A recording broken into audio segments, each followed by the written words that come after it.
Hey friends, welcome back to another episode of Entitled People. As usual, we got some more Reddit stories to check out today, so let's get into it. Lady on the bus scolds me for sitting because I'm young and healthy, and demands that I give up my seat. I suffer from chronic illnesses and chronic back and hip pain. I rarely take the bus because it's less painful to drive myself, or to have someone drive me for my back. I get on the bus and find an open seat, so I sit down. At the next stop, some entitled Karen gets on the bus and stands next to me, with a displeased look on her face. "Excuse me," she says. "Hello, do you need something?" I ask. "You know that there are older people on the bus who need to sit? People like me." "I'm sorry, there are probably other seats in the back. I really need this seat." "Stop talking this nonsense. You're a healthy young girl who is clearly healthy. I need to sit." "I might look healthy, but I'm not, and young people can be ill too. So please leave me alone." People start to look at us because she is huffing and puffing loudly. "Today's youth is so spoiled. You need to learn to respect your elders." Then she literally tried to sit on top of me. "Stop it, lady. Get away from me. I don't want you to touch me," I said. "Get off this seat and we'll both be happy. You don't need it." This lady, half of her fat ass on top of me, started to make herself comfortable on me. At this point, I was in a crap ton of pain and screaming at her to get away from me, while holding back tears from the pain. The bus driver had to stop to have her removed. A girl from my class came and comforted me, even though she barely knows me. Happy end, I guess? But still, how do people just decide to sit on top of a person just to get what they want?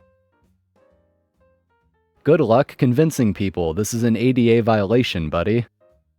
There's a local burger place that got a lot of traction after being featured on some food show. It was crazy busy already, but this just ramped it up. It sucks when I have a craving, but this much business means they'll be around for a long time. About a year ago, a patron went to the media. His version is that the restaurant violated his rights by not allowing him in with his service dog. I don't know why he thought he wouldn't be exposed. This place is always busy. It's always packed, except for the 5 or 10 minutes when they first open and people are entering to order and find tables. He was very quickly shut down by the many witnesses who said he and his dog were allowed in, and then the dog would not stop barking at everyone, made repeated attempts to dash out, but was on leash so never escaped, tried to attack patrons, attacked the server. The man did not deny any of this. He even doubled down and said he has rights, and his dog would never bite anyone. Last I heard, he has a lifelong ban at the restaurant, and is still trying to garner public sympathy. Edit. I should have put service dog in quotes. I thought it was obvious. I think it isn't because of the dog's outrageous behavior.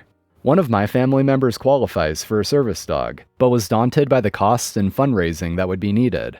I know some people effectively train their own, but this dog sounds way too reactive to have received any training. This dog was definitely not a service dog in an official sense.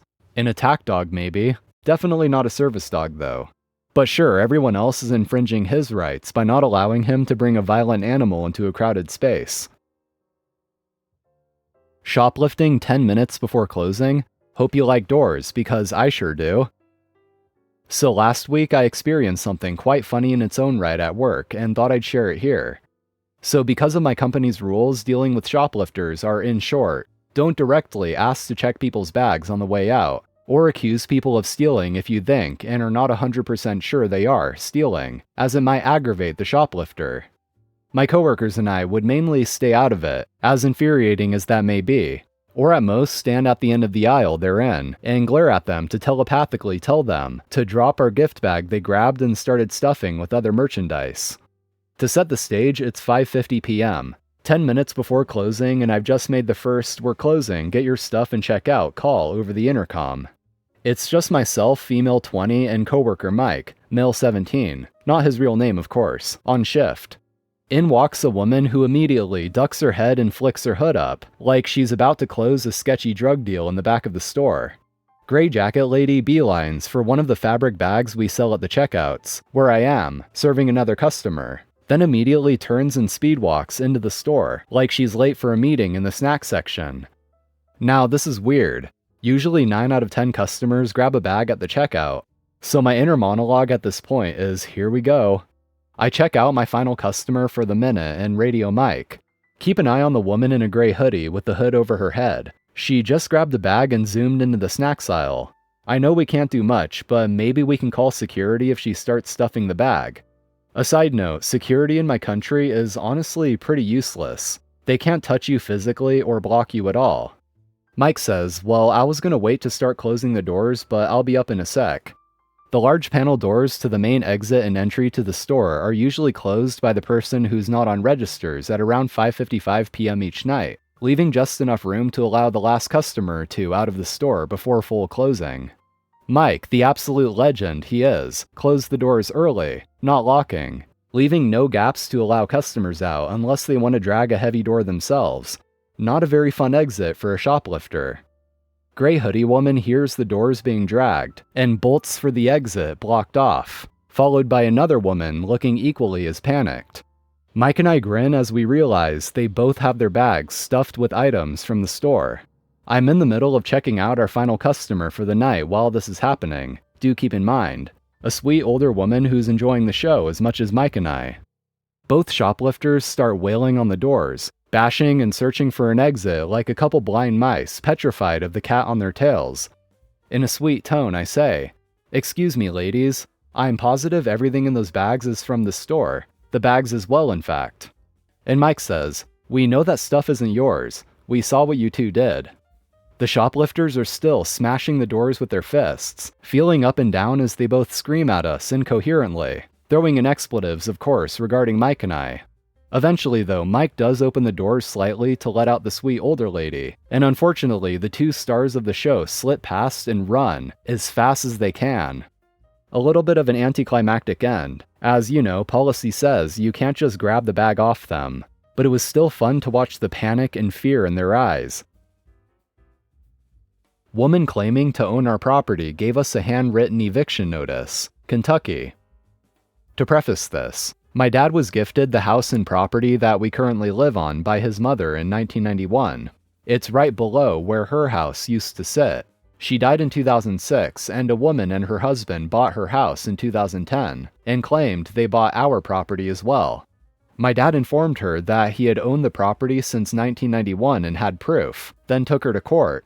In court, she did not hire a lawyer and tried to represent herself. The judge told her that she couldn't claim rights to our house because she didn't buy it or own it. Earlier today, she left a handwritten note on our door that said, "I have a buyer for this property and you have 30 days to evict the premises.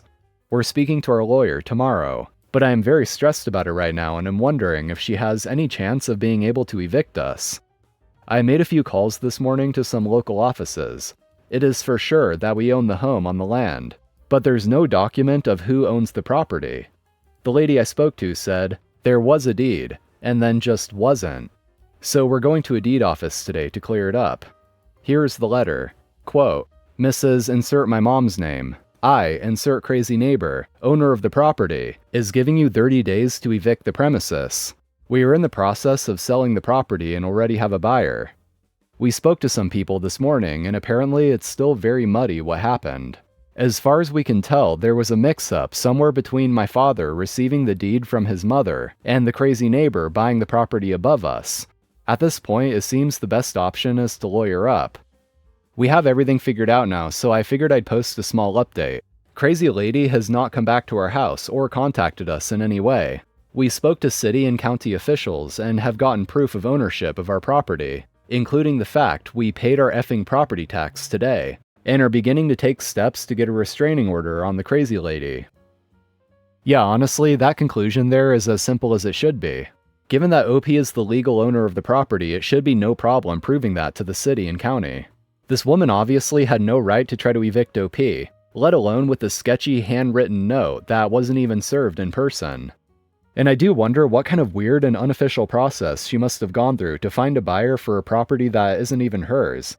It really sounds like one of those situations where someone thinks they have ownership of something purely based on assumptions, without any actual documentation to back it up. And there obviously was some mix-up and confusion in terms of the deeding process and who owns what, but this woman just jumped the gun trying to sell the property, and obviously in a pretty sketcy way too. Guests cannot spend the night at my property.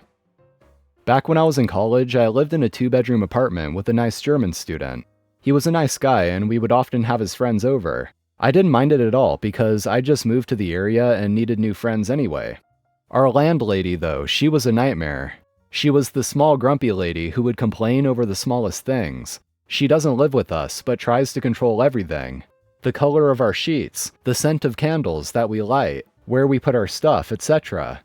We pay for our electricity and water, so it doesn't matter if we have our friends or family stay over once in a while, because whatever they consume more of, we will foot the bill ourselves anyway. My sister visits me once a month for one night, just whenever she's in town. One day my landlord found out and got so mad she wanted to call the cops on us for not respecting the rules of, quote, guests cannot spend the night at her property. The only reason she does this is because she feels if a guest would stay the night, they would have to pay her the full rent for the month. The month!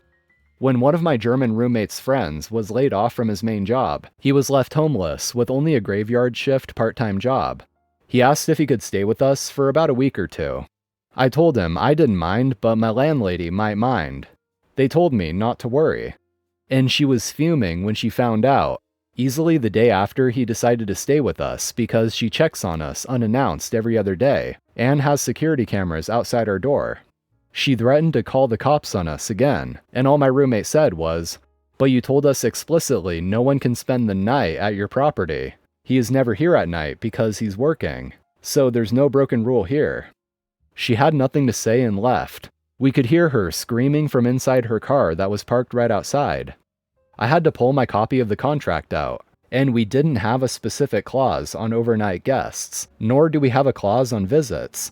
It did say at the end though that whatever isn't explicitly stated, when questioned, will pivot on California state laws, so this was totally illegal. My roommate and I were just young, stupid international students who let her get away with it. But it definitely makes for a fun story though. And that is it for today, guys. Thank you for watching. Hit that like button if you enjoyed, and also subscribe if you haven't already. So take care, friends. I'll see you all next time.